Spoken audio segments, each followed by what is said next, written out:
So speaking of fiction, which we're talking about, I wrote a novel in the 1990s, True Crime, was made into a Clint Eastwood picture. And the thesis of the novel is about a nasty reporter who finds the truth. And this thesis of the novel is when you tell people that lying is virtuous, which is essentially what the left does, it then requires a non-virtuous person, a bad guy who doesn't care about being virtuous, to speak the truth. And when Donald Trump was elected, I said, oh, look, there's my thesis come to life. Trump is just too nasty to care when people tell him he's a bad guy for saying what is right in front of his eyes.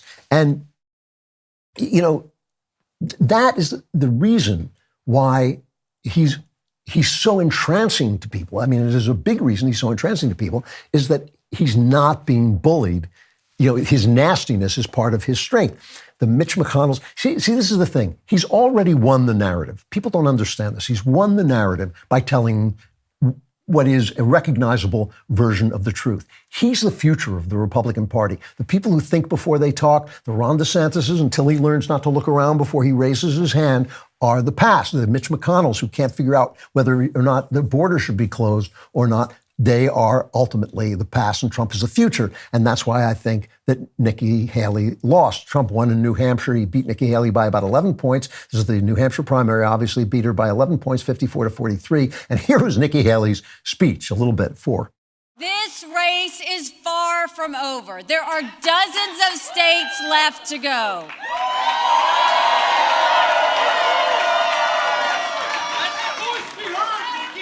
And the next one is my sweet state of South Carolina. Yeah, the reason she's finished is because she is going to be creamed in her sweet state of South Carolina. And the reason is because she's the old Republican who kowtows to the left and wokeness. When she took down the Confederate flag, whether you think that's a right or wrong decision, she took it down. She hugged Jesse Jackson, a race-baiting con man.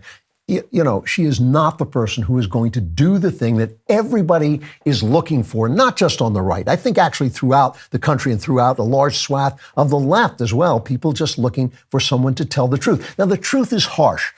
One of the ways that the left get away with the lies that they tell, the lies are nice and the truth is harsh. And I think one of the things about Trump is that, you know, when you tell the truth, it's harsh, but you don't have to be harsh. And Trump doesn't know that, and that can be a problem. You know, I think that, I mean, Nikki Haley is she told this story about how she was disqualified at a beauty contest because she wasn't white or black, she was brown. And I would like the pictures of that, please. I would like to see the receipts on that one. She's just, you know, I just think she's done. A lot of the people who voted for her in these primaries were, in fact, independents and Democrats who registered to vote in the primary, but in fact will vote for Biden in the general.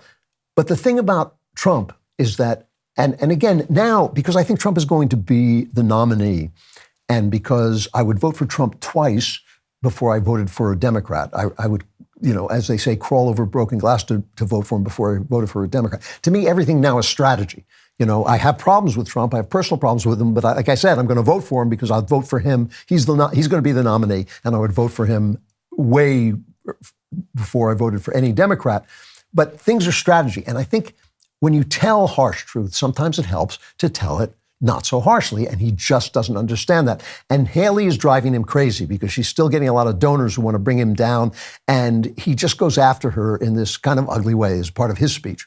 I find in life you can't let people get away with bullshit, okay? You can't. You just can't do that. And when I watched her in the fancy dress that probably wasn't so fancy come up, I said, what's she doing? We won. And she did the same thing last week, but he was much more angry about it than I was. I said, get up there and you let him know. We are going to win this. We have no choice. If we don't win, I think our country is finished. I do. I believe our country is finished. So I think I actually agree with him in that last part. I don't think it's finished, but I think it's really, really bad. And I think that, you know, whenever I hear him say, oh, her dress was not that fancy, you know, I cringe, not because I care whether he insults Nikki Haley's dress. I think that's bad manners, but I think the bad manners alienate the 40% of the people, the the 40,000 people, I should say, who are going to decide this election. It's why he lost last time. They didn't have to cheat. They didn't have to cheat. He took the people who would be alienated by him, and he alienated them. There's math and strategy. That's all I'm talking about right now. He's even threatening donors. He put out a tweet saying, or a Truth Social post, saying if any donor gives Haley money, they're kicked out of the MAGA treehouse, which, first of all, is baloney. He's not going to turn away money. But the thing about Trump is I really think Joe Biden is the guy who said it best as Cut 8. We'll teach Donald Trump a valuable lesson. Don't mess with the women in America unless you want to get the benefit. What's he talking about? The guy is he's a complete gibberish spouter of gibberish. Here's the thing, though. Trump has won the narrative. He has won the narrative because people are seeing through the lies. You can't just invent a world.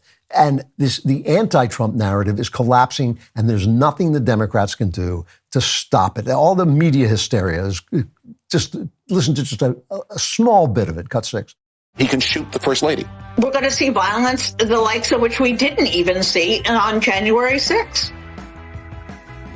Make it illegal to run against him, to throw his opponents in jail, to shut down the media. He will make himself into the Fuhrer, and he will make everybody raise their hand and salute him. Using martial law against the American people. Terminate the Constitution. To rewrite the Constitution. Create mass internment camps. Throw everyone into Gitmo.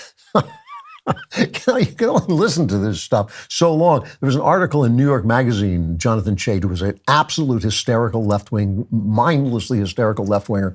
He writes, despite countless op-eds and campaign ads warning of the threat that a second Trump term poses to the democratic order, the imperative to keep Trump out of the Oval Office has become tiresome. The signs of that exhaustion are everywhere in our politics today. It may be the most dominant attribute of our national mood. They cannot grip the fact that we're just not exhausted because we're exhausted. We're exhausted. We're tired of being lied to. We're tired of being lied to. Biden's one Democrat challenger, Minnesota Congressman and businessman Dean Phillips, who did kind of well against Biden. Biden had a write-in campaign, but he got like 20%.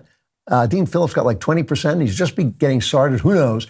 But he said this on, I said it in a lot of places, but he said it on CNN. Here's Cut 7. I went to a Donald Trump rally a couple nights ago. Never been to one. I had an event across the street. I saw the line of people waiting in the cold for hours. And I thought, what the heck? I'm going to be a leader who actually invites people, doesn't condemn them. Met probably 50 Trump people waiting in line. Every single one of them, thoughtful, hospitable, friendly. All of them so frustrated that they feel nobody's listening to them but Donald Trump. A diverse crowd, people who had never been to a Trump event before. My party is completely delusional right now. Ruh-roh. When you have Democrats pointing this out, and anybody who has been to a Trump rally will tell you the same thing. These are nice people. They're not bigots. I know that bigots, some of these like anti-Semites attach themselves to Trump, but I've never been quite sure why. I mean, and I don't know why anti-black people would do it either. He has never demonstrated any kind of racism except what the left calls racism, which is the normal knowledge that other people are other races, and sometimes those people have cultural traits that adhere to them, good and bad. But he's shown that because he's too blunt to hide it. But I've never seen him be hateful toward an actual group of people except Democrats.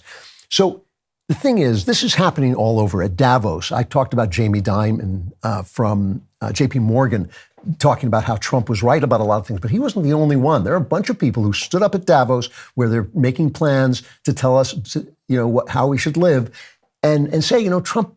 These people are not fascists, and Trump's not a fascist. They just realize that Trump is saying things that are true. Trump is saying things that are true. The border is important. China is bad. These are things that the Democrats and some of the Republicans didn't say before Trump said them. Transgenderism look, Trump hems and haws about transgenderism, but basically he knows that doing anything like this to children is wrong. And I don't know why he dithers about that and about abortion, but he does. It's because he's a New Yorker and he's got that leftist strain in him. But the thing about it is, we all know we're broken and people are so desperate to seem virtuous and to feel virtuous and to appear virtuous to others that the left wing's pretend game, oh, we're virtuous because we say fat people are pretty, all that stuff, it plays for a while, but sooner or later reality comes back. And once the hysteria over Trump's affect is gone, Trump's strength, look, his strength is his belligerence because it means that he will not be shut down by the lies. His weakness is his belligerence because it alienates votes that he needs. It's politics. It's a numbers game. You got to win those votes. Like most of us, his strengths and his weaknesses are kind of the same. This is true of a lot of people, certainly true of me. But this is the reason why a lot of people notice that when God needs something, he sometimes chooses broken people. And it's because in their brokenness and their openness and their nastiness, they are not going to be shut down by the lies. And that's what we're dealing with right now. Trump has already won the narrative, and in all things being equal, he's going to be the Republican nominee, and that's why. If you want more fantastic stuff, like and subscribe, and don't forget to subscribe to The Andrew Klavan Show wherever you get your podcasts.